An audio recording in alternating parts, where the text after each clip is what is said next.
ഗായകനും MIT മൂസയൊക്കെയായി തിളങ്ങിയ വിനോദ് കോവൂറിനെ ഞാൻ വേദിയിലേക്ക് വിളിക്കുകയാണ്. വിനോദ് കോവൂർ,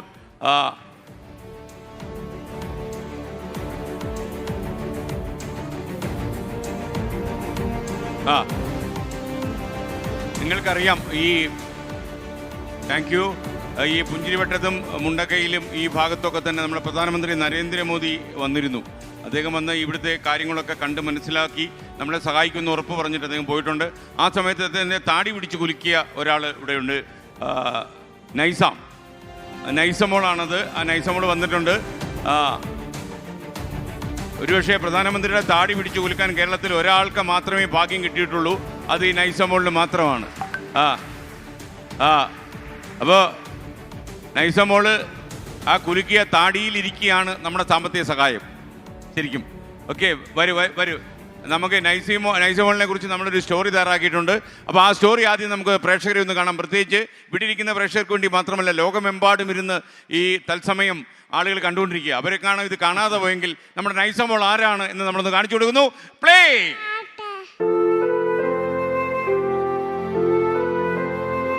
വയനാട്ടിലെത്തിയ പ്രധാനമന്ത്രി ദുരന്ത മേഖലകൾ സന്ദർശിച്ചതിനു ശേഷം എത്തിയത് ഡോക്ടർ മൂപ്പൻസ് മെഡിക്കൽ കോളേജിൽ.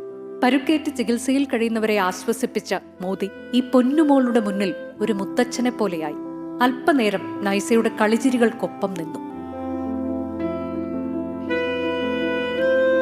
വെള്ളാർമല സ്കൂൾ റോഡിലെ വീട്ടിലുണ്ടായിരുന്ന 7 പേരിൽ ഇന്ന് അവശേഷിക്കുന്നത് നൈസയും ഉമ്മ ജമീലയും മാത്രം. അച്ഛൻ ഷാജഹാനും 2 മൂത്ത സഹോദരിമാരും ഷാജഹാന്റെ അച്ഛനമ്മമാരും ഓർമ്മകളിലേക്ക് മറഞ്ഞു.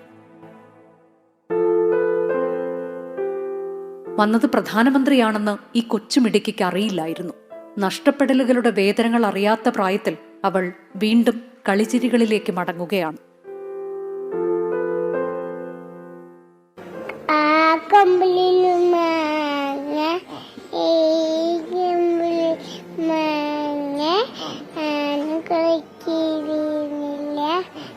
ആശുപത്രിയിൽ നിന്ന് ഡിസ്ചാർജ് ആയ നൈസയും ഉമ്മയും ഇപ്പോൾ വീട്ടിലാണ്. ടീം 24.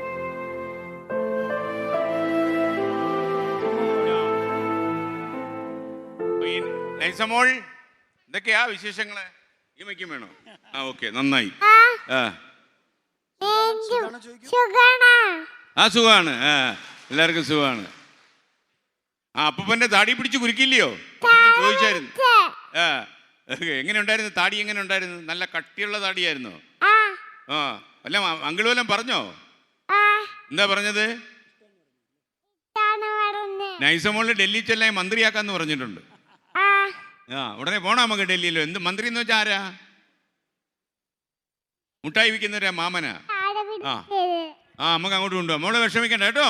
വരൂ, നിങ്ങളുടെ വരൂ. നിങ്ങൾ എന്താ ചെയ്യുന്നത് അറിയാൻ വേണ്ടി ചോദിക്കാണ്. ഹലോ, എൻ്റെ പേര് മുഹമ്മദ് അലി. ഞാൻ ഈ ചാമ്പ്യൻസ് ക്ലബ് കൂടിയാണ്, പിന്നെ കൺസ്ട്രക്ഷൻ വർക്കാണ്. അപ്പോൾ വിനോദ്, നൈസയുടെ കാര്യം നമ്മൾ എന്താ ചെയ്യാൻ പോകുന്നത്? ഞാനിവിടെ ഈ ദുരന്തം നടന്നതിന് ശേഷം ആ സ്ഥലത്ത് ഞാൻ വന്നിരുന്നു. കുട്ടികൾക്കൊക്കെ ഒരു മോട്ടിവേഷൻ ക്ലാസ് കൊടുത്തിരുന്നു. അന്ന് ഞാൻ നൈസമോളെ പോയി കണ്ടിരുന്നു. ഒരുപാട് നേരം നൈസമോളുടെ കൂടെ ചിലവഴിച്ചിരുന്നു.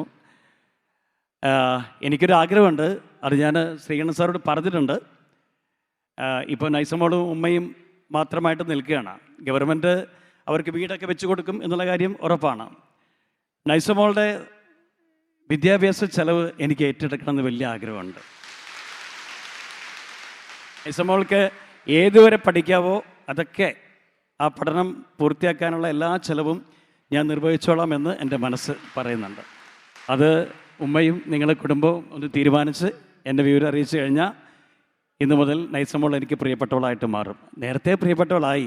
ഞാൻ അന്ന് നൈസമോളെ കണ്ടതിന് ശേഷം ഒത്തിരി പേരാണ് എന്നെ വിളിച്ചിട്ട് ഈ മോളെക്കുറിച്ച് അന്വേഷിച്ചത്.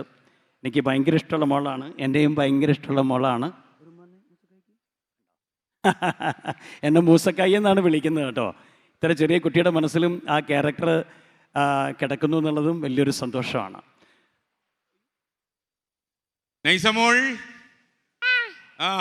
മിടുക്കിയായിട്ട്. ഓക്കെ, അപ്പോൾ നമുക്കിനി നൈസമോളിൻ്റെ ജീവിതം നല്ല വഴിയിലൂടെ പോകും. നൈസമോളിനെ നമ്മൾ ചേർത്ത് പിടിക്കുന്നു.